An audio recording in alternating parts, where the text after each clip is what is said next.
Hello friends, ഏതൊരു ബിഗിനേഴ്സിനും ഉണ്ടാക്കി നോക്കാൻ പറ്റുന്ന രീതിയിലുള്ള അടിപൊളി തിക്ക് ആൻഡ് ടേസ്റ്റി ആയിട്ടൊരു സാമ്പാർ റെസിപ്പിയാണ് കേട്ടോ ഇന്ന് നിങ്ങളോട് ഷെയർ ചെയ്യുന്നത്. ഇത് ബ്രേക്ക്ഫാസ്റ്റിൻ്റെ കൂടെയും ഉച്ചയ്ക്ക് ചോറിൻ്റെ കൂടെയൊക്കെ കഴിക്കാൻ അടിപൊളി ടേസ്റ്റാണ്. അപ്പം ഞാൻ റെസിപ്പി പറയാം. ആദ്യം തന്നെ ഞാൻ ഇവിടെ കുറച്ച് ഉരുളക്കിഴങ്ങും മത്തങ്ങയും പപ്പായയാണ് എടുത്തത്. ഇത് ഇത്രയും അത്യാവശ്യം വലിയ പീസസ് ആയിട്ട് തന്നെ അരിഞ്ഞ് നമ്മൾ കുക്കറിനകത്തോട്ട് ഇടണം. ശേഷം നമുക്ക് ആവശ്യത്തിനുള്ള സാമ്പാർ പരിപ്പും നമ്മൾ 2-3 വട്ടം കഴുകി കുക്കറിനകത്തിട്ട് ഇത് മുങ്ങി നിൽക്കുന്ന രീതിയിൽ വെള്ളം ഒഴിച്ച് എന്നിട്ട് ഒരു പിഞ്ച് മഞ്ഞൾപ്പൊടി, ഉപ്പ്, 2 പച്ചമുളകും ഇട്ട് ഒരു 3 വിസിലടിക്കുന്നിടം വരെ നമ്മളിത് വേവിച്ചെടുക്കണം. എന്നിട്ട് വേവിച്ചിട്ട് ഈ കഷ്ണങ്ങൾ നമ്മൾ വേറൊരു പാത്രത്തിലേക്ക് മാറ്റി വെക്കണേ. ആ കുക്കറിലേക്ക് തന്നെ നമ്മൾ പിന്നെ വേറെ ഏതൊക്കെ കഷ്ണങ്ങളാണോ നമുക്ക് ഇതിനകത്ത് ഇടാൻ തോന്നുന്നത്, അല്ലെങ്കിൽ നിങ്ങളുടെ കയ്യിൽ നിങ്ങൾ സാമ്പാറിനായിട്ട് ഇടുന്നത് ആ കഷ്ണങ്ങളെല്ലാം അരിഞ്ഞ് കുക്കറിനകത്തേക്ക് ഇട്ട് അതിലേക്ക് ഒരു നെല്ലിക്ക വലുപ്പത്തിന് പുളി എടുത്ത് ആ പുളി 2-3 വട്ടം പിഴിഞ്ഞ് അതിൻ്റെ ഫുൾ ചാറ് വരുന്ന രീതിയിൽ ആ പുളിയുടെ വെള്ളം നമ്മൾ എടുത്തിട്ട് ഈ കഷ്ണങ്ങളിനകത്തോട്ടിട്ട് അതിലേക്ക് കുറച്ച് ഉപ്പ് ഇട്ട് അതും നമ്മൾ രണ്ടാമത്തെ ട്രിപ്പ് വേവിക്കാൻ വെക്കണം. ഈ രണ്ടാമത്തെ ട്രിപ്പ് വേവിക്കുന്ന സാമ്പാറിൻ്റെ കഷ്ണങ്ങളെന്ന് വെച്ചാൽ ഒറ്റ വിസിലേ അടിക്കാൻ പാടുള്ളേ.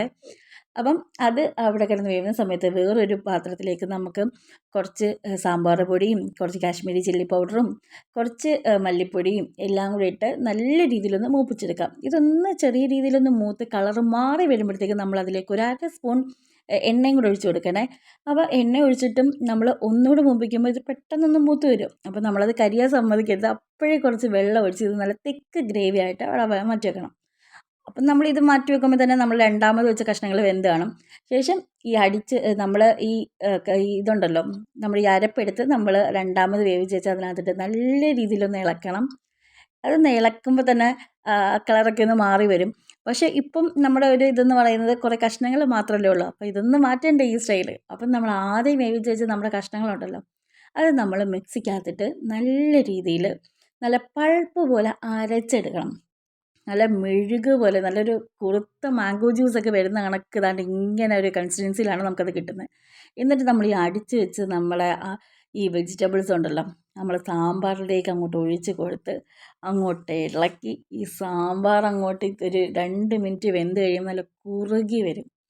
അപ്പോൾ നമ്മൾ അതിനകത്തോട്ട് ഒരു തക്കാളി കുഞ്ഞ് പീസസ് ആയിട്ട് അരിഞ്ഞ് അതും കൂടി ഇട്ട് കൊടുത്ത് അതിനകത്തോട്ട് കുറച്ച് കടുകും കൂടെ പൊട്ടിച്ചൊഴിച്ചാൽ, പിന്നെ എൻ്റെ കയ്യിൽ മല്ലിയില ഇല്ലാത്തതുകൊണ്ടാണ് ഇതിനകത്ത് കുറച്ച് മല്ലിയിലയും കൂടെ ഒഴിച്ച് കഴിഞ്ഞാൽ എൻ്റെ പൊന്നി അസാധ്യ ടേസ്റ്റ് ആയിരിക്കും.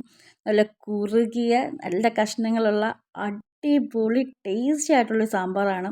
അപ്പോൾ നിങ്ങൾ ഉറപ്പായിട്ട് ഇതുണ്ടാക്കി നോക്കണം.